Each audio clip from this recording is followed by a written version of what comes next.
mechanism that says we will always do things that are move towards what's good for us and away from the things we perceive as being not good for us. All right, well, that is not worded correctly. The motivational mechanism doesn't make you move toward things that are good for you. It makes you move toward things you believe are good for you. Big difference. Big difference. Belief is the key. So you may not move toward things that are good for you because you have a belief that the alternative is worse. So pay attention to the idea of how the motivational mechanism actually works. It doesn't make you move toward things that are good for you. It makes you move toward things you believe are good for you, which may not be the case. So you have to have real honesty within yourself about why you are choosing what you're choosing and whether you're really choosing it out of anxiety or excitement and covering up the anxiety with what seems to be excitement so you don't have to look at the anxiety, so that you don't have to face the idea that you may be holding on to a belief that choosing what is actually good for you would actually make something happen that is worse than what you're choosing now, even though it may not necessarily be in your best interest. So be clear in your understanding of how the motivational mechanism actually functions. And so this person is mentioning that they think they understand the formula, but one part of it is still unclear. And that is, how does the formula tie in with good habits, discipline, and on a larger scale, routines, structures, jobs? Does following one's excitement mean disregarding all structures and routines? Is the formula inherently spontaneous and impulsive? No. As I say, the formula contains the organizing principle of synchronicity. The organizing principle, that phrase alone implies structure. But it's the structure that works for you. It's the structure that allows you to flow. It's a structure, paradoxically, that allows for spontaneity. But it is still a pattern. It's still a structure. But it feels less like a structure because you're flowing within a structure that's natural for you. So you don't feel the resistances that often come with the artificial structures you impose on yourselves that are not natural for who you are. That's why it doesn't feel like a structure, because it's the structure that fits you. Okay, thank you. And how do I find the purpose of my life? How do I find my excitement? As I said, you can start small.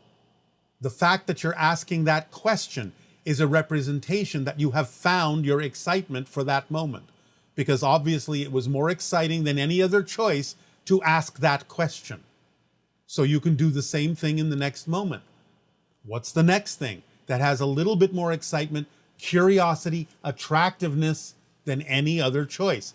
Start simply. Keep it simple. Again, when we talk about finding your passion and your excitement, we don't mean that you have to be jumping up and down and running around like crazy. It doesn't mean it has to come with trumpets and angels singing. It means, what's the next thing I have the ability to act on that has more attractiveness than any other choice? That's simple. Taking a walk, reading a book, eating a meal, talking to a friend, creating something, whatever it is, asking a question of someone like you just did, whatever it is that has more attractiveness, that feels like the next thing you really, really feel like doing, do it. And keep doing that. It will build, it will snowball into other expressions of your excitement, as long as you keep checking yourself to make sure that you're actually acting on excitement and not acting on anxiety disguised as excitement. And this idea of the end justifying the means, and that would be that it seems like the higher mind has an attitude of the ends justify the means. So for people with especially hard themes, that includes a total forgetting of any spiritual truths. What are your thoughts on this? It's not that the higher mind has an end justifies the means position. That's a human interpretation. The idea is the soul understands what it's going to get out of the experience and is doing its job of guiding the physical mind within it in such a way as to send it the guidance it needs in order for the physical mind to have an experience that allows it to face challenges that are beneficial to it, to allow it to expand, to allow it to grow, to allow it to have a fulfilling and joyful life experience. The only reason it appears as if the end justifies the means is because of the perspective of the physical mind that is harboring and holding on to belief systems that are out of alignment with its core frequency.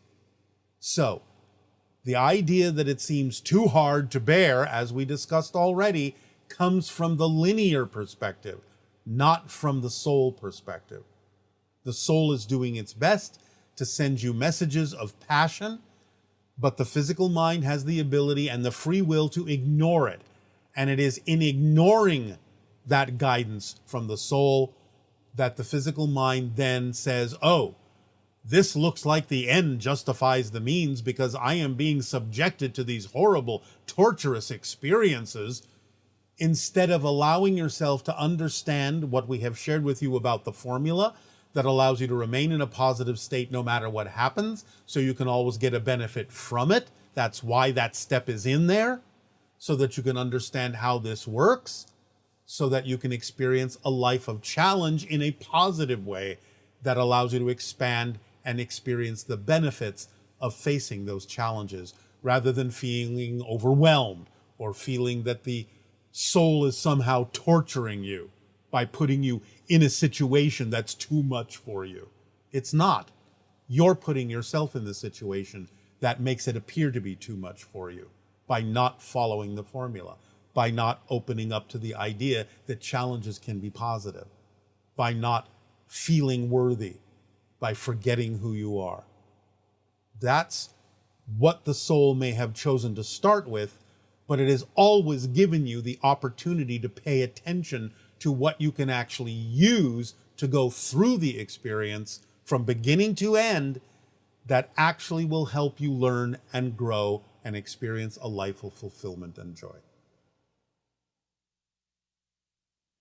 And when you see things on a screen, let's say that synchronistically are an important message, like from the lyrics of a song or anything related to sudden communication coming in written form like that on a screen, do the souls that are generating that information know that they are delivering that information to you? And are their souls literally trying to communicate and encourage me? Yes. It could be your own soul, could be your own higher mind, but it can also be your spirit guides, members of your soul family, members of the angelic realm, other ETs, other dimensionals that are using synchronicity to deliver information that will help you. So yes, it's a deliberate act of connection and communication from whatever the source is to help you out. The fact that you experience the synchronicity means it is for you. Now, synchronicities can be holographically multidimensional, and synchronicities can serve many different people simultaneously. If more than one person is experiencing the synchronicity, there may be messages in there for all the people experiencing it. And that, again, is a deliberate act that may be coming from many different sources in a multidimensional way. But the bottom line is, yes, it's a message for you. And so when you are, or an individual is hearing information from another person, and they're seeing that the person is giving them a nonsensical belief, but they're buying into it, but the individual listening is buying into it, is a result of not knowing themselves that they Yes. would do that? Yes. That's why it's so important to know yourself, to know what is truly working for you and what is not, to take what advice allows you to grow and be self-empowered, and leave behind those things that don't. It's learning that discernment. That's one of the lessons of physical reality, learning what is and isn't truly you. And that's why you can always use what isn't you to help you understand more clearly what is you. And why are we experiencing this physical form? Can we experience similar limitations in another form? Why this one now? There are some other forms in which you can experience the idea of limitations, but as we have said, the Earth cycles is one of the more concentrated places to experience this idea of limitation. And therefore it means, as we have said, it's a master graduating class. You have decided to take a class that allows you to really stretch and exercise the powers you know you have accumulated in the growth of the soul up to this point. So in other words, you don't choose to stay in kindergarten or first grade forever. You say, all right, let's move on to the second grade and the third grade and the fourth grade. I'm going to learn more. I'm going to push myself. I'm going to challenge myself. Otherwise, it would be, quote unquote, boring to do the same thing over and over again. Let's see, where can I find something that's a real interesting challenge? Oh, look at what's going on Earth. Let's do that. We're ready for that. We're ready to really accelerate our growth. We're really ready to learn some interesting things because that's the school that offers it. That's why people choose to go to college. That's why people choose to have master's degrees, PhDs. They want to continue to learn and grow and stretch and expand. Earth is one of those places where you can really do some expanding if you get the point, if you learn what the class is all about, if you're willing to learn the lesson. When the Earth School began, for humans, I suppose, Yes. how did that whole thing get created? Was that like a convergence of a multitude of consciousnesses Yes. coming together and thinking this up, or as a Yes. continuation of a whole Yes. galactic story? Is that Yes. Yes. Yes. Yes. Groups of individuals, groups of souls, councils of souls, soul families, everyone participates in the creation of an experience like a planet called Earth and similar planets and all planets. It is created on a very high level by consensus through different groups of souls as to what would be interesting and exciting for the souls to experience to continue the idea of their expansion and their growth. Yes, it's a part of the evolution of existence itself. Souls come together on different levels, in different frequencies, and they agree to create these things. Just like someone might decide to come together to create a theme park. Well, I need these people to come together. I need those people that know how to do that to come in. We need these souls to come in who know how to do that and suggest this and suggest that. And before you know it, there it is. And now we can all share in it. and it seems like the prime directive that souls experience, in a sense, is the idea of expansion, growth. Yes. This seems to be the most fundamental desire, I guess, of Yes. the It is the impetus of existence. You have to understand what infinite actually means. Infinity has a momentum. So the idea is that existence itself provides the momentum by its very existence to continue to fill infinity. It's attempting to be all that it is.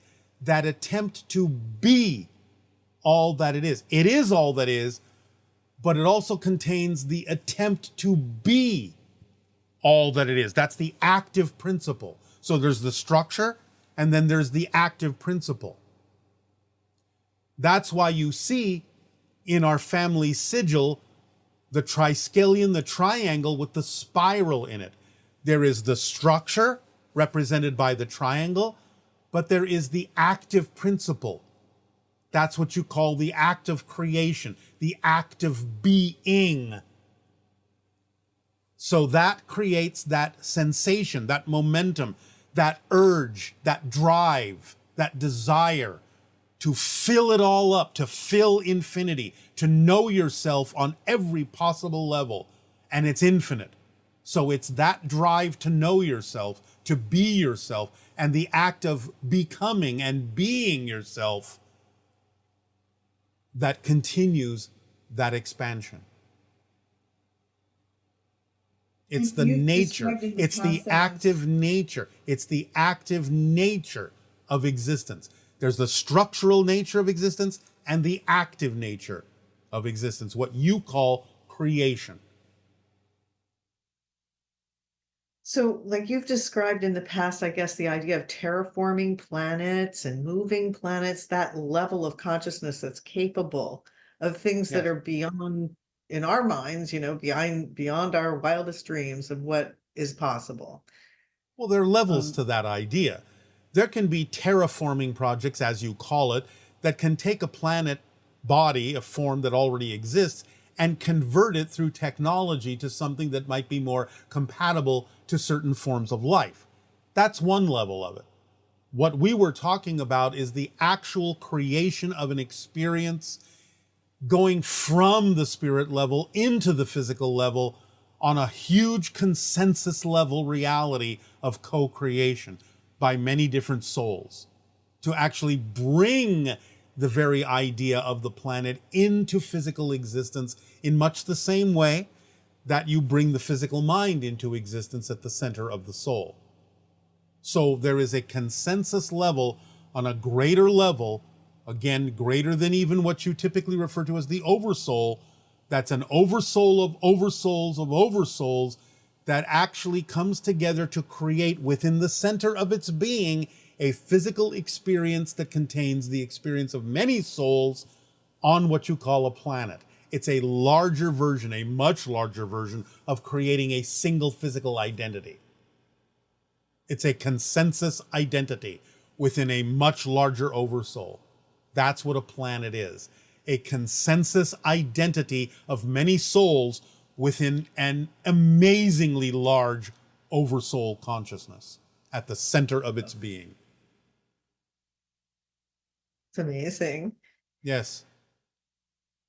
So we have some questions that relate to the Interstellar Alliance ID card. Yes. One of them was, what do the 5 stars on the Interstellar Alliance ID card represent? The 5 hybrid races that already exist. And you provided that as step 4. Is it okay to translate the words on the card into a foreign language so they can use the card more easily in areas where English is not native? Yes, absolutely. Okay. And since the Greys initiated the hybrid agenda together with the Mantids, resulting in the Sasani, Yael, and other races with open contact in its final stages, it would seem that the role of the Greys themselves would be over. Yet many contactees still feel an active connection and interest in them in their particular Grey counterparts, even today. And what are these Grey counterparts seeking to experience in the unfolding of open contact, which they themselves initiated so long ago through their We own must romantic remind you, we must remind you to stop talking about the Greys as if there's only one single faction. There are many factions of Greys. The different factions have different agendas, come from different places, different times, different parallel realities, are at different stages of the entire process, even though they may be interacting with your planet or different versions of it.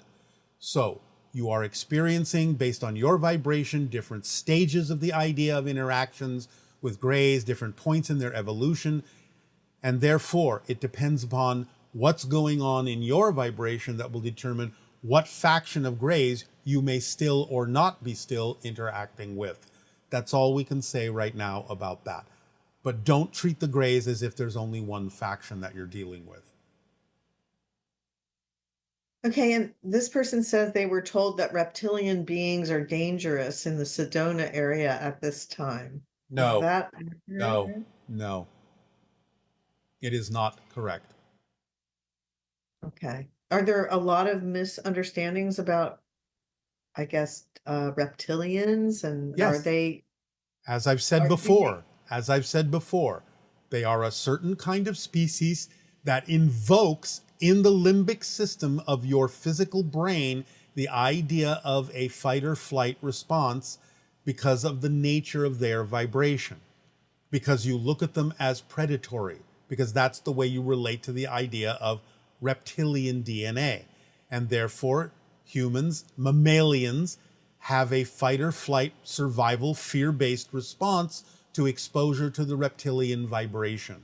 It doesn't mean they actually intend to do you harm. It's just the nature of their frequency as it relates to the nature of the mammalian frequency that represent human beings.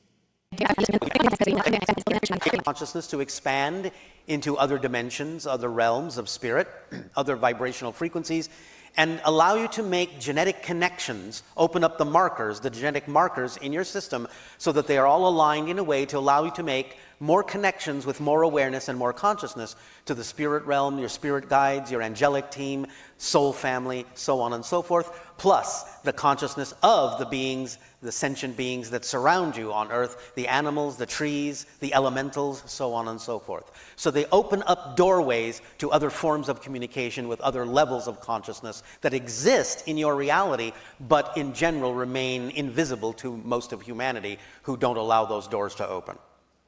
Thank you. So that it creates a new kind of open contact with all the different beings and species of your own planet. Wow. What are some of the genetic markers that I might study? Look to the mitochondrial DNA. This is one of the strongest ways to understand where you are going and where you've come from. And it is also one of the strongest symbols that represents the idea of the balancing of feminine energy in your society at this time. Would you be more specific about where in the mitochondrial DNA one might look? No. Thank you. That is very helpful. Anything else? Oh, yes.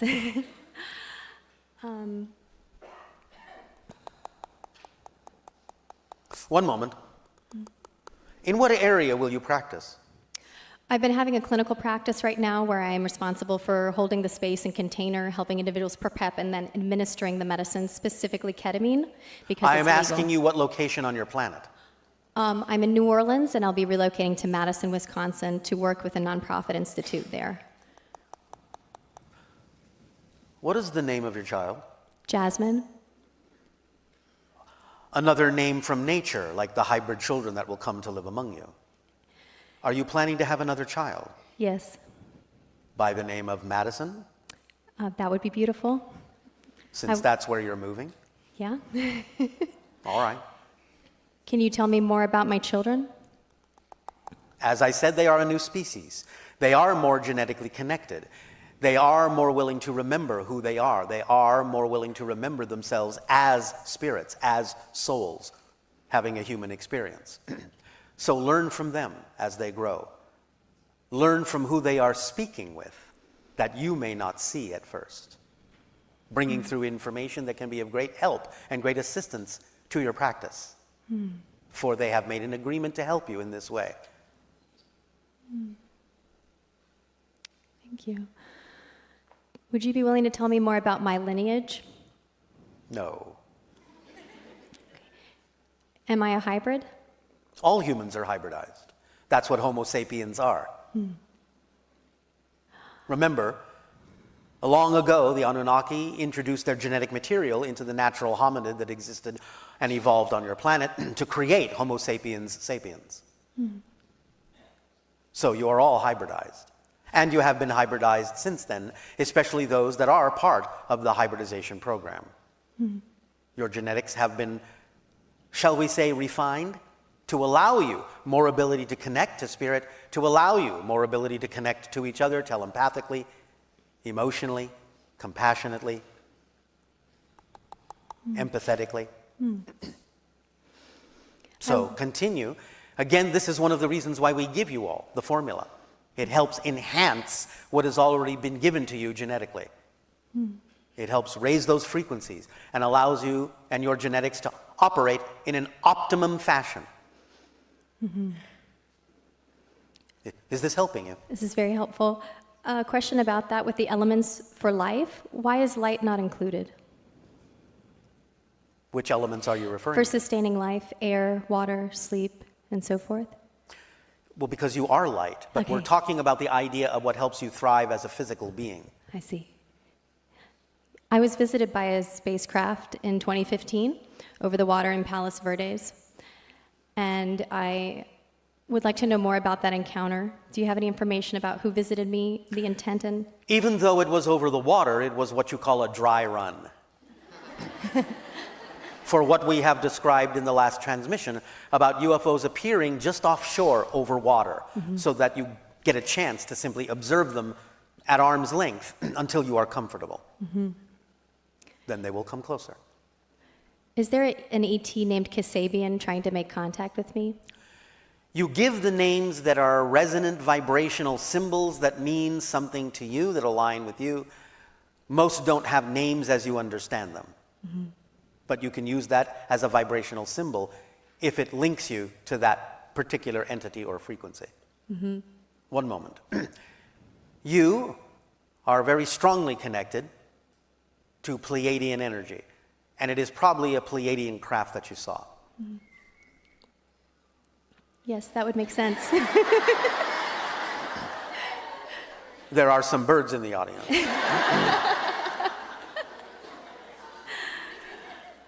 Or should we say avian dinosaurs? Will that do? A few more questions specific. No, not a few. Okay. I'm very interested in the biological and belief-based reasoning behind many physical conditions. Yes. Would you be willing to tell me more about the biological and belief-based basis behind severe myopia and a few other conditions, please? Well, it depends on the person and the reason they may have created that for themselves. My severe myopia? I cannot discuss health issues. It is not allowed. But the idea in general is to look at the symbology of what it is you are experiencing that you otherwise wouldn't learn if you hadn't that condition. Right. That's how to look at it. Beautiful, thank you. Would you be willing to share a song from your culture? At another time. Okay. I'm very curious about what, if anything, you sing your young ones to sleep with. Some of our nursery rhymes don't resonate We don't with me. sleep. What you sing or how you communicate comfort to them. They are comforted by our existence, by our love. Understand that we are, in our civilization, one family. I don't mean genetically, although to some degree I do. But we are one family telepathically. The adults are the parents of all. The children are the children of all. We are telepathically bonded. No one is ever out of our sight. So there is that great blanket of comfort of knowing that you are always within the loving cocoon of our entire society, no matter where you go. You are always connected. That itself, in a sense, is a song. Now, you have had music played here, lovingly, wonderfully, by the beautiful individual that has given you the sounds of the flute and the sounds of the bowls. And you could say, perhaps, that you were bowled over by it. And that in repeating the flute from day to day, you experienced some flute loops.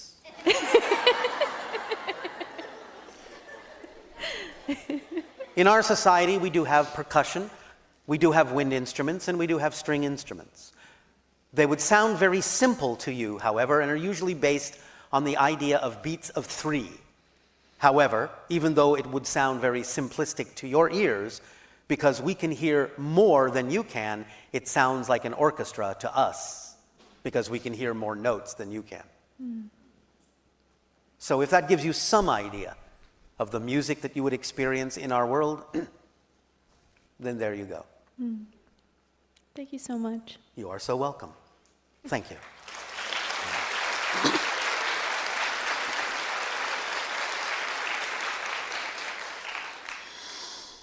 Like it? Hello, Bashar. And to you, good day. I'm terribly excited to be Oh, speaking. terribly excited. Yes. And imminent contact, I want to be ready. Speak up, speak up. With imminent contact, I want to be ready, and I wanted to ask you about best practices physically. Follow the formula. I thought you were going to say that, but I have a specific question about Yes. our hearts. Yes. If I encounter an electrical field that's so much different than my human body, are there things I can do before contact to strengthen my heart, my electrical system? Be of service to humanity in whatever way you are passionate about doing so to open up your heart and allow you to become more vibrationally compatible with those beings whose frequency you may not be compatible with right now. Oh. Because okay. it's all about being of service. It's all about connecting on that deep level of the heart, of the spirit, of the soul to others. It's about expressing compassion. Okay. Yes, does that help you? It does help because I practice it with animals.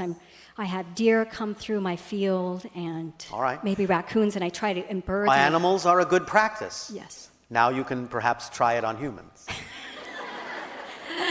Remember that animals, not that they are literally angels, but animals come from the angelic realm.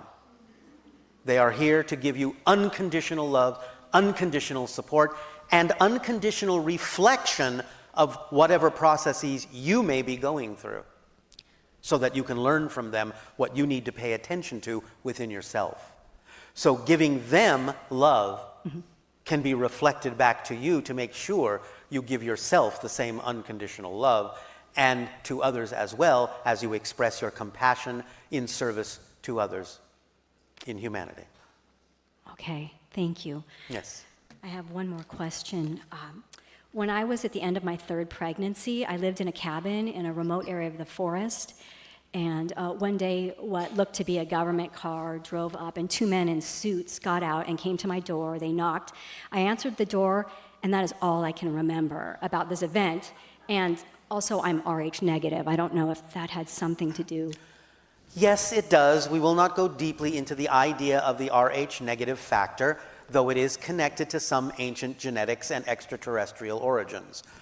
But of course, the idea is that those individuals were not what you think they are, and you had an experience that was erased from your memory, an encounter that you will remember in time. Because my daughter is here. She's in the audience, and she was the one maybe they were checking up on. Oh, they were checking up on all of you. That's good to know. Remember, those that belong to the hybridization program, this exists in family lines for generations and generations and generations. Okay. And my last question is, I live in the Black Hills of South Dakota, and could you tell me if there are vortexes there? And Oh, absolutely. Okay.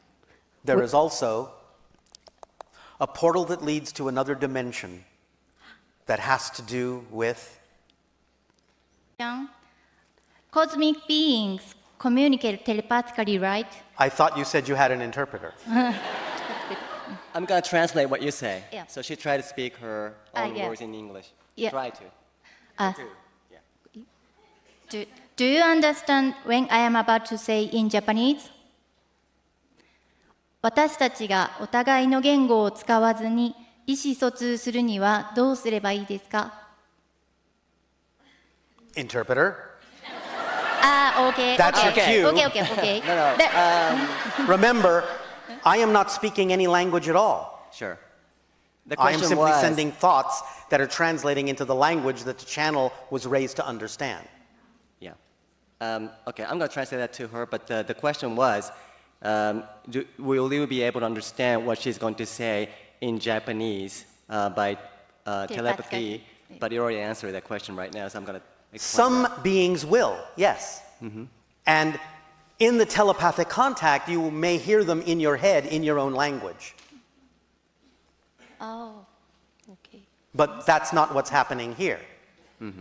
Okay. 言語でわかりますか? バシャール One は moment. そのダリルを通じて Yeah. 翻訳してるから、この日本語で聞かれてもわかりませんよと。Okay. During channeling, even when the channeler is not conscious, does the channeler's language ability limit what can be understood? We do not understand what you said. Okay. Allow the interpreter to do his work. Okay. Yeah. どれだから、チャネラーのこれでしょこう意識がない。うん。いや。こっちね。チャネラーに意識がなくてもチャネラーの言語 No conscious. で理解できる内容が。Okay, so during the channeling, Darryl has basically out of the regular consciousness level, and so, but The channel has consciousness, it's just not focused in his normal way. right. Oh, okay. And I think go back to the reply that you already gave us, but the understanding by you, Bashar, is limited or controlled by the language level or the information level understanding of the channel himself, or does it surpasses the capability of channel? The information can surpass the channel's knowledge, but very rarely does the language surpass the channel's vocabulary, because we use the channel's vocabulary as a translation device to translate our thoughts into your language, at least one language that the channel understands. On rare occasions, we can supersede the language, but it's very rare because the channel was simply not brought up to understand other languages. So that's the limitation of the translation device that the channel functions as, but it's one of the reasons why the channel was encouraged to have a very large vocabulary even as a child, because that's the path the soul chose, so that even at 1.5, the channel was reading at an adult level. Okay, that's clear. Thank you. Okay. I guess you understand Okay, I what you see. said, so Yes. just gonna skip the translation.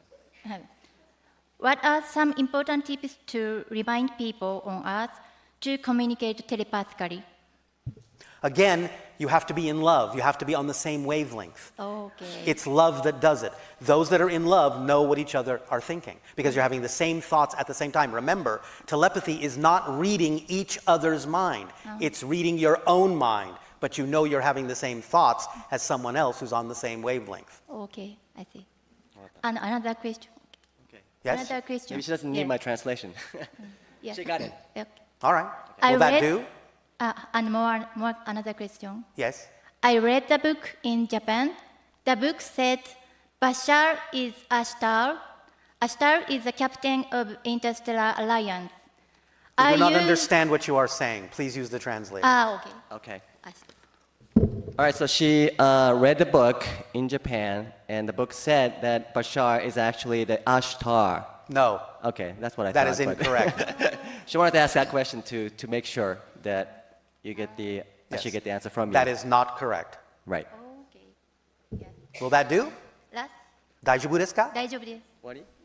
Last question. Yeah, last. Really last. Is there a star or members of Interstellar Alliance in the audience as well? Audience. Members of the Interstellar Alliance in what? Audience. In the audience. Huh? Yes, Okay, in the- are there or is there Ashtar or the member of Interstellar Alliance in the audience right now? No. Okay. Okay. Thank you. Thank you. Thank you very Thank you. much.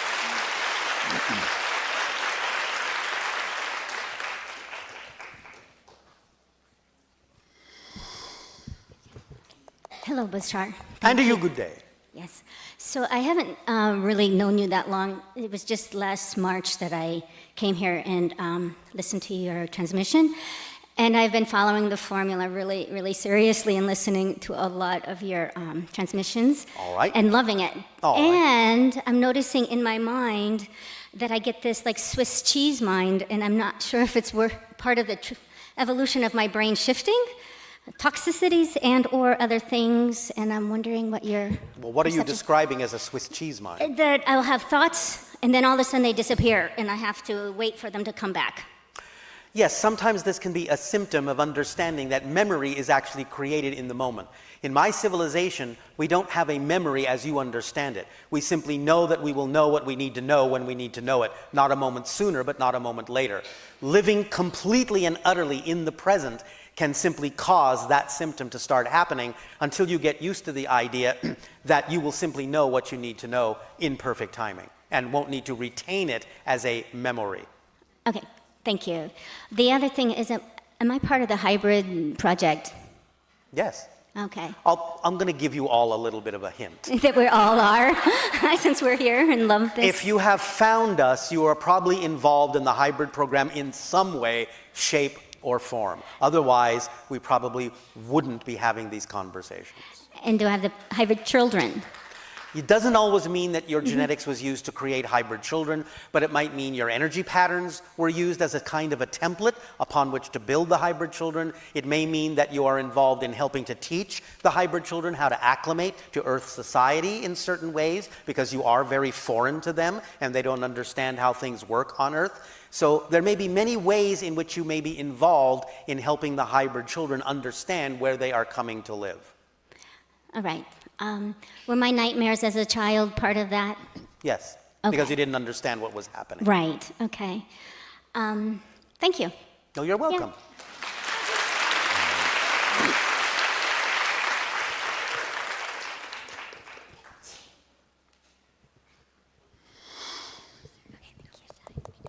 Hi, Bashar. And are you good day? Thank you. It is a good day. I was curious when you said you were checking with people. Who are you checking with when you need to see if an answer can be given? Many different beings. Councils, other beings that are observing Earth, beings that are in contact with the collective consciousness of your world to let us know what it is that's appropriate to say and what it is that might interfere with your particular path of evolution, so that we do not overstep our bounds. So there's hundreds or thousands? Thousands. Great. No pressure. Got it. Okay, so I just found you like maybe 6-8 months ago. I really appreciate your teachings. One of your transmissions that's really helped me is letting go of limiting beliefs. Yes. I've been working through that quite a bit. Oh, all right. How exciting. Yes, it sure has been. And also Willa's teachings. Yes. Is she around? Well, she is always around and accessible, even though it may or may not be appropriate for her to come through at any given moment. So would she be listening right now? She is aware of what is going on. That's so cool. It's whatever temperature you want it to be. So our meditation last night was quite enlightening. Yes. I was curious if your spaceship is over us or was over us last night. Well, it is over Bell Rock, as it has been for quite some time from your point of view. Oh, cool. Did you see me wave at you the other night? Let us put it this way. We felt the energy waves from all of you. Awesome. So one of my greatest passions is working with animals. Oh, all right. Animal rescues specifically. Yes. I don't know why I'm emotional already on the sudden. A lot of my animals, they tend to get symptoms that aren't explainable. Well, they are explainable if you understand them as reflections of the different things that humanity needs to look at within itself. Because one of the most unconditionally loving things that animals are here to do is reflect to humanity the things they need to clear out within themselves. So if you understand that they may be representative of different things that humanity needs to look at within its collective or individual society members, then you may understand what it is they are reflecting and what it is they may allow you to discover or go through that may eliminate the idea of those conditions in the future. Okay, so when vets can't figure it out, when they don't respond to treatments in textbooks ways, they could heal themselves just kind of miraculously. It is possible, but again, if you cannot find the reason for what's going on, you may have to look deeper for the reason. Into your psyches, into your emotions, into your belief systems. It may not be solvable by standard surface medical approaches. You may have to look deeper within. How would you suggest I do that in my life with my By animals? having honest self-investigation. It may not necessarily even always be representative of you. Just because you're interacting with them doesn't mean they're reflecting something to you personally. Sometimes they may, but sometimes they may be reflecting things that are about humanity in general. And therefore, it's giving you an opportunity to understand all the different things that humanity itself needs to look at within itself, and you can be of assistance in perhaps bringing that to the attention of humanity as to what those things represent that they need to look at. That feels really big. Well, yes, it is, but not bigger than you can handle, because Okay. you're really big too. Okay. So I have felt a little bit held back with all of that. Because I feel that I need to be there for them, beware. be at home with my animals. Yes? This is the first trip I've taken in 9 years. All right, but understand that they understand what you're doing. They do. Yes, of course they do. They're intelligent beings. Yes, they really are. Yes, I know. That's why I said it. Do you understand that they chose to be with you? I needed to hear that. They don't make mistakes about who they're with. The animals choose to be with you all. So if they're with you, they understand the work you're doing. And they understand that sometimes you may need to go on trips. Don't worry about it. Love them as best you can, as unconditionally as you can, and let them reflect to you what it is they need to reflect to you. But understand they chose to be with you. They will allow you to do what you need to do. They know what you're doing is benefiting all of them. Thank you for saying that. Of course. Because I often feel, Guilty? no, I feel like people judge me. So guilty. Is that the same? Well, taking on the judgments of others means you're judging yourself to be guilty of something. Otherwise, why would you accept their judgments against you if you know they're not true? In the same way that if a stranger came up to you on the street and said, "You're a bad person," you would go, "Well, that makes no sense because you don't even know who I am, so why should I pay attention? That's just your issue." Right. So just because you may know the people who are judging you, why should you take what they're judging you about to heart unless you're judging yourself for the same things and finding yourself to be guilty? A limiting belief that I need to get rid of. There you go. Got it. Because how does it serve you? Because you don't hold on to things that don't serve you. Yes. Remember, sometimes people that act like victims remain victims because they use victimhood to get what they want. Therefore, they believe being a victim serves them. Right. And therefore, Well, I'm here, so yes.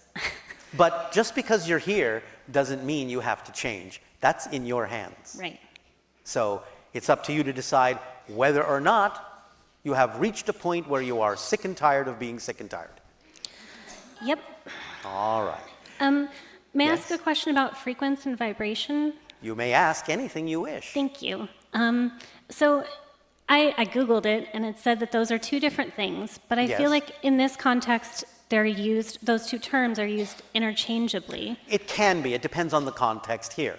But again, the idea is that vibration is just an undulation. Frequency is a measured undulation of a particular vibration relative to a certain point in space and time in terms of when it passes that particular point and how many times per a measured time it does so. So one is a little bit more technical about the pace of a vibration relative to a certain fixed point in space and time, and the other is just a general term of things that are undulating Thank you. at any particular given rate. And it seems as though when we talk about high vibration, high frequency versus low vibration, low frequency, Yes. there's a positive with the high and a negative connotation with the low. Yes, often that's the case. Well, going back to animals and our companion animals like cats, they purr at a lower frequency, and that's That's known not to... the same thing. Can you clarify it for me? There are different kinds of resonant frequencies that mean different things in different contexts. Certain physical frequencies have nothing to do with the frequencies that we often talk about. In fact, sometimes the frequencies that we refer to in humanity are things that your science doesn't even know anything about yet. We're just giving you a general barometer of where someone may be on their journey. in terms of whether or not they're operating in flow with themselves or operating in resistance to themselves. So the idea of the way we often use frequency relating to a human being is just a very general barometer of how they're doing. And it's not necessarily as specific frequencies in physical reality that may be caused by certain functions within animals or other phenomena. I see. Thank you. So we understand that language is limited, and sometimes it does require clarification and a context to understand what we are referring to. So thank you for being willing to ask questions that help us clarify those ideas. Thank you. And I was just wondering, besides our clear budding friendship, do I have like a personal relationship with extraterrestrials?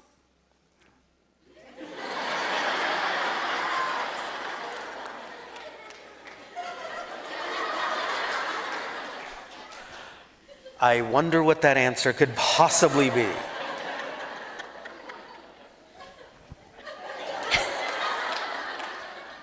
Are you capable of answering the question for us? Sure. Is that sure you're willing to answer it, or sure you have the relationship with extraterrestrials? Ooh, I guess I'm not sure, and that's why I'm asking. Why wouldn't you be sure? You're talking to an extraterrestrial. Right. What about the others? What about the other whats? Extraterrestrials? Or is it just a me and you thing?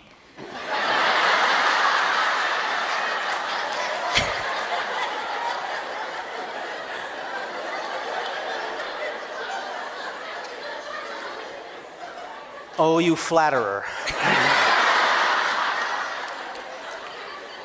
Every human has connections to some degree with extraterrestrials. Pleiadians, Arcturus energy, hybrids, greys, Sirius beings, mantis beings, and several others that we're not necessarily allowed to talk about yet, but will arrive in the near future. Now, the idea is that not anyone that actually has those general connections energetically necessarily has a lot of extraterrestrial encounters on the path in life. It may not be that important for them to interact with that extraterrestrial energy, even though you all have those general connections. So the real question is, are you involved with extraterrestrials in more than a passing way in your particular life path? That's a good question. What's Well, the thank answer? The answer is yes, you are. Cool. I love Oh, that. there's that temperature again. I know. Are there any animals in particular on Earth, that I could serve better? Well, better how? Providing them sanctuary? Cats? How did you know? Oh, good guess. Particularly, why cats? Because they can see into other dimensions and they'll tell you a lot about what it is they see. Thank you. And there's one of them speaking up now. Probably. Plus, their purr vibrations are very healing. Yes, indeed they are. Do you have cats where you come from? We don't have pets. We have many interactions with animals, but we don't have pets in the way that humans classically think of having pets. Animals interact with us all the time, but we don't look at them as pets. I guess I don't either. All right. Then you really are operating as an ET. Cool. All right. Thank you so much, Bashar. You are and so everyone welcome. else. I love you.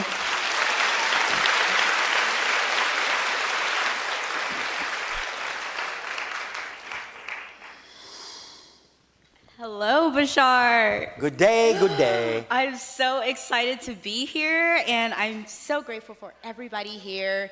Also, the volunteer team that I'm a part of. It's just been such an amazing experience. So, thank you guys so much. Woo! And always, thank you for your service. You have been so instrumental in my healing, and I want to give you just a little bit of my backstory in terms of like the limitations that I have lived in, like through my own creation. Yes, I was born in a dense reality with a lot of abuse, and then I was addicted to heavy drugs, not the good psychedelic kinds, but Sounds exciting. Yes, for like 6 years, and then eventually I got sick and tired of being sick and tired. Oh. And so there came a point where I was like, okay, we have to do something different. And so today we're going on almost 5 years clean. Thank you. Thank you. Oh, what did you say? 5 years? Yeah, what's 5 years? How synchronous. Woo! I just got it. That's what I'm talking about. And, back when I was on drugs, I was in and out of the justice system as a defendant, as a jailer, and I became a jailhouse lawyer. And now, guys, I'm in law school, and I actually left law school to come here because this is my highest, law school is my passion, and being able to bring consciousness into a field that so desperately needs it, it's just part of my passion because I see how a lot of people are crumbling at the seams of their beliefs and how it shows up in our behaviors. Yes. And so it's really cool, being in this space, and, I'm like, I'm gonna go to law school because why not? And so this is part of my joy, and this also will bring up the topic that I really want to talk about in terms of plant medicine, because Mama Aya has been such a powerful teacher. I want to be the ayahuasca lawyer, okay? I don't know how I'm going to bring it into the system, but I realized that could be a really cool program to implement for defendants, essentially, is to be able to bridge that gap. That'd be really cool, but... Yes, do you have a question? Yes, I do, and we're getting there. So Mama Aya told me in one of my sessions, because I'm also apprenticing under a shaman, about positive beliefs and releasing that too. And I have released a lot of negative beliefs, and I love finding beliefs. I'm like, oh, cool, something to release. But she also was saying how, there's, to some degree, healing modalities here on Earth could be boggling us down from really diving deep in that New Age spirituality. And this is not to invalidate anything, but New Age spirituality can kind of create that spiritual bypassing. And I wanted to know your take on New Age spirituality and how it can actually bypass the inner work that needs to be done in order to heal. Because as a transformational life coach, I see this with my clients where they go on these amazing trips and have all these wonderful insights and listen to you, and yet action is not translating, yes. All right. Okay. In a sense, we understand what you mean by spiritual bypass. Now, technically, there's no such thing as bypassing what you agreed to experience on your life path. Okay.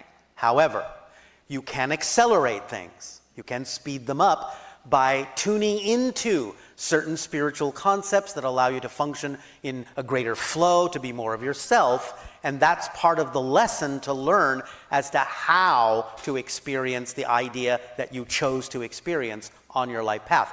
Quickly, more smoothly, or slowly, with more struggle, and so on and so forth. So it's about the idea of the speed, the scope, and things like that you can change. It's not exactly a bypass. Got it.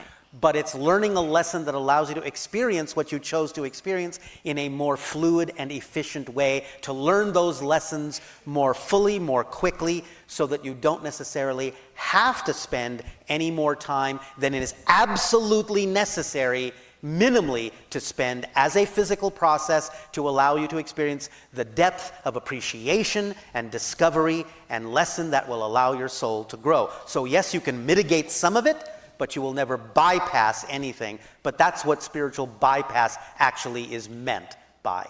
The idea of speeding things up, learning things more quickly, recognizing the signs more quickly, sooner, that you can act on more positively, more directly, and so on and so forth. Does that help? It helps. However, I feel like when I mean spiritual bypassing, yes, and that was all great, but the knowledge is not translating into action for some of the people that I'm working with. Yes, what that's is it? true, Is it and you can't force them to do it. Oh, absolutely. I've already given up on that idea. But what is it that's creating that gap, essentially? Fear. Okay. Remember, it's love or it's fear. Got it. And the idea is that positive and negative is generally associated with the idea of love and fear. So in their belief systems, they're holding on to things and not taking action because they have in their motivational mechanism a belief that says that if they do take that action, they believe something worse will happen than where they are now. As uncomfortable as it may be, it feels safer than the alternative because they're defining the alternative as being worse or more dangerous or scarier. Got it. So redefine what... They have to look at their motivational mechanism about why they're holding on to what they're holding on to, because you don't hold on to anything you don't believe serves you. So even if it's something that you intellectually know doesn't serve you, you will still hold on to it if it's the safer alternative to what you believe would happen if you changed. Okay. Because you always go to what you believe serves you. You always move away from what you believe does not. Always, without fail. So the moment you see somebody holding on to something you know doesn't serve them, you know that that means they have a belief the alternative is worse. You have to find out why they would believe that and allow them to see the nonsensical attitude they have about that, or how they have learned to see that thing being so blown out of proportion that they can't understand it logically in any way, shape, or form that would allow them to move forward. Okay. Thank you. Yes. I'll keep probing then. Oh, all right. For some who will allow that, of course. But again, of course, there is the overall caveat that no matter what you share with them, what they do with it is none of your business. None of my business, yeah. I was so attached to the results initially, and that was so exhausting. I'm like, I just do what I can, and if they match that vibration, that's all you can do. Yeah. That's how you help, is you give them the option, to make a choice. Yes. But you cannot tell them what to do, because really, you don't know what their life path is, and you don't know what they do and don't need to learn in this life. Very true, very true. And remember, you're eternal infinite spirits. What's your hurry? Right? Very good point. 2 more questions. One is about, could you tell us about the core wounds that humans grow up with? And this is that fear of abandonment. About the what? They're called core wounds. So the fear of abandonment is one that, like, just these conditionings essentially, but there's abandonment, there's the lack of self-love or the feeling of unworthiness. Yes. There seems to be a pattern that has been going on. Like, what created this, and how? Forgetting who you are. Forgetting who you are. One of the tenets of allowing yourself to go through a physical earth cycle is the idea of cleaning the slate, forgetting who you are, and thus taking a journey to help you remember who you are from a new point of view. However, because of the depth of that experience in the earth cycle, you can forget who you are to the point of actually experiencing a simulation of disconnection from source. And that simulation of disconnection, of course, you're never actually disconnected, that's not possible. But the simulation of disconnection from source can seem so real that you actually don't feel your connection to source, and the lack of feeling of a connection to source translates in your reality as a lack of worthiness. You don't feel you're worthy to exist. I see. So that's where it came from, and the idea is, again, this is why it's a master graduating class, because you have the strength in your soul to even overcome that. And again, even if you don't in one particular lifetime, you always have another chance to do so if you really wish to. So again, it's something that souls choose because, hey, that could be a very powerful, transformational experience if I can remember that I deserve from completely forgetting that I deserve. And it's like going on a roller coaster ride and saying, well, all right, this time I sort of fell out of the roller coaster. But I'll do it again, and maybe next time I'll get the point, and I'll have the help and be open to the help that I receive to help me remember that I am worthy, I am deserving.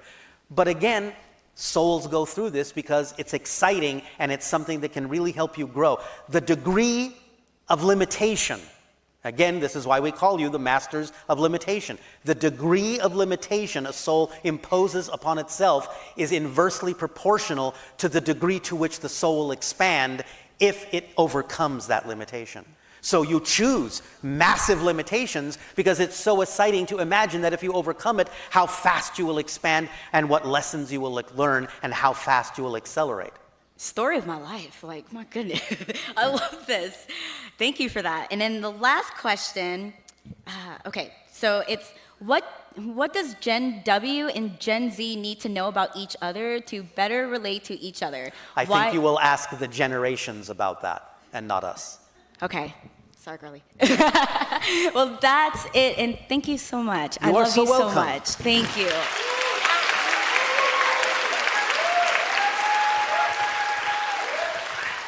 You could start a panel of those generations and have them start talking to each other.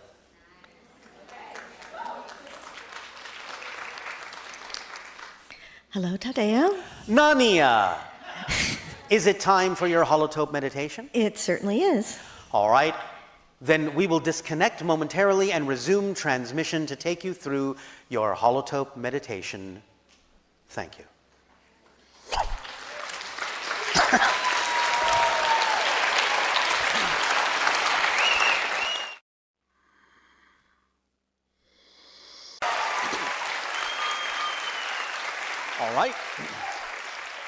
All right, let us continue with our transmission regarding the next phase of open contact. As we transmitted in the last transmission, the idea is to prepare yourselves for the introduction of extraterrestrials within the course of the next 5 of your years. Assuming that each and every one of you have begun to ponder what that would be like in your lives, how you would respond to those kinds of changes in your reality, we will continue now to provide a little bit more information about the steps that may follow with the idea of open contact. However, first, we would like to address something that was brought up in the last transmission regarding the idea of what contact would be like with respect to a couple of expressions of your entertainment. It was brought up of the contrast and the comparisons between Star Wars and Star Trek. The idea is that Star Wars is representative of something that happened millions of years ago in the old Orion systems, where there was a lot of oppression, suppression, rebellion, struggle, strife, negativity, fear. The idea, as we have said, is that there are many stories playing out on Earth to help finish some of those old cycles. So the ancient Orion story is here, which is one of the reasons why, intuitively and collectively, Star Wars was created, to bring that back up into your consciousness so that you could process it, deal with it, begin to let it go. So, Star Wars represents symbolically your past. Star Trek represents symbolically your future, where you are moving into the idea of a unity, an exploration, an experience, a connection between many different species in the galaxy. The idea, of course, is that eventually you yourselves, humanity itself, will venture out among the stars with the assistance of extraterrestrial technology to become other civilizations, UFOs, to take on the process of letting them know that they are not alone in the universe. You will encounter many different kinds of civilizations, just as we have. Many of you will specialize in exactly how you approach these civilizations and become first contact specialists yourselves in the far future, in the decades to come. We have in the past talked about the idea of a civilization not so very far away from your own that will be, in a sense, a kind of test case for you. We have left this civilization alone. You will be the ones to make first contact with them as humanity, so that you can be trained as to how to go about that particular process, to understand, to observe, to watch, to study, to learn what their civilization is all about. So in your ships, you can begin to decide whether it is and when it is appropriate for you to approach them, how it might be appropriate for you to initiate first contact, with the dispensation of information, with sightings, so on and so forth. Programs will be laid out. You will plan, you will consult, you will confer, you will decide together in councils how you will approach new civilizations who you feel may be ready for the very beginnings of open contact for their civilization. Now, you will do it differently than we have done it, for we are evolved to a point where we have done this in a very different way. But you will have your way of doing this, and they will get to know you as a species and become familiar with themselves through your eyes eventually. The idea, going back to Star Wars and Star Trek, as to what it is that was and what it is that will be, we remind you that even in the creation of the entertainment of Star Wars, to give you your first clue that it's about your past and not your future, it begins a long time ago in a galaxy far, far away. So you know intuitively it is about where you came from and not where you're going to.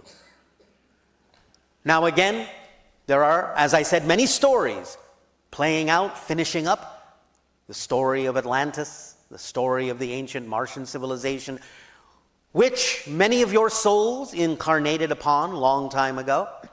The destruction of their ecosystem through meteoric bombardment and other natural catastrophes rendered the planet relatively uninhabitable over a period of time. And so the souls began to incarnate, when viable, upon the earth. So you are finishing out that story as well. Those are three of the main stories that are seeking a different outcome, that are experiencing a process that can lead to a more positive outcome than was experienced, linearly speaking, in history. You come together because, again, the earth is the kind of school where stories can be told and stories can be played out in a different way, according to your choices, according to your ability to transform. Now, in the years following open contact on your planet, after the first contact specialists, such as myself, have done their job, so to speak, others from our society and other societies will also be of assistance in the process of allowing you to acclimate to the idea of interacting as a society with extraterrestrial beings. Next will come what we term the social engineers. When this channel began to bring our society through, our energy through, even though I made the initial connection due to our agreement from spirit, one of the first beings that the channel brought through was a female from my society that was termed Anima, for those who will remember. Anima is a colleague of mine, and she is a social engineer. So she will come among you with others of her kind to help you understand the idea of social engineering, which basically translates to the concept of planetary management, since you will now begin to understand your world, your entire world, as your home, and begin to understand with new technologies how to manage things on a global scale for the benefit of humanity. So planetary management will be the domain of the social engineers from our society and others who will come to aid and assist you in understanding how to transform easily, beneficially, your society, sociologically, politically, economically, so on and so forth. To distribute the idea of sustenance in a more efficient way, to experience the idea of the distribution of free energy in a more efficient way, to experience the idea of yourselves truly as global citizens, eventually retaining the idea of your cultural differences and validating and cherishing them, but erasing the idea of any political borders that you have drawn out on your planet in the years to come, in the decades ahead, so that you may travel freely around your world, so that you may understand the entire world as your home, to gain global consciousness. And that is the next step in humanity progressing towards becoming Homo Galacticus. Because as you spread out among the stars eventually, you will look back to Earth and cherish Earth and preserve Earth as your true home, so that you have that basis, you have that anchor point, so that you know that it is always there for you for quite a while, for millennia to come, until such time as it is no longer necessary for the evolution of your species, and as we said, you turn it over to other species to take advantage of the cycles of Earth for their own exploration, for their own life path, for their own soul's journey. And so it will be a progression of expansion, a progression of connection, a progression of awareness, more and more introductions of all the different ways that different species within the galaxy have of expressing themselves, from things that you might consider relatively ordinary but different, to those you would consider to be extremely exotic and almost unimaginable. We have mentioned a few of these species over time, and you will be given the opportunity to understand how many more species there are, even just in your own galaxy. There are literally millions of civilizations you have yet to discover. It is a rich treasure trove of different perspectives, different experiences, different understandings, different awarenesses, different expressions of the one source of all that is, so that you may find connectivity and communion, even though you may have extremely different understandings and experiences of how you express the idea of your reflection of all that is. There will always be that common bond on the soul level, because all souls are the same. Our souls are the same souls as your souls, the same type of souls. We all go home to the spirit world. That is where we are right now with all of you. We are playing this game in various ways in what you call physical reality, to learn, to grow, to expand existence and creation itself in all the ways that it can. But we are all the same kind of soul, all the same kind of reflection of all that is. The validation of all our differences is what will create unity among us all. To respect, to validate, to cherish as precious the differences, the different perspectives that allow you to start functioning when you connect them all together as a true holistic system. To be able to know that whatever you need exists somewhere that can be accessed, so that there is no want, so that there is no shortage, so that there is no lack. When you allow yourself to connect to all that is available to you among the stars, so that you are no longer experiencing yourselves as an isolated world, the abundance is beyond imagining to what you will have access to. The first gifts that you will be given, as precious and wondrous as they may be, will pale by comparison to what you can eventually access throughout the cosmos. You have yet to stretch your imaginations to encompass what is out here. This will be the joy of discovery, the joy of expansion of your species, to discover all that awaits you on your cosmic path, now that you have arrived at a point on your journey as a planetary species to an interplanetary one, to an interstellar one, and eventually to an intergalactic one, and eventually still to an interuniversal one, a multiversal species, multiple dimensions of experience. What awaits you is within you. Right now, allow us to help you unfold it, to help you walk that path. It is your choice. And the choice, for many of you, has been made.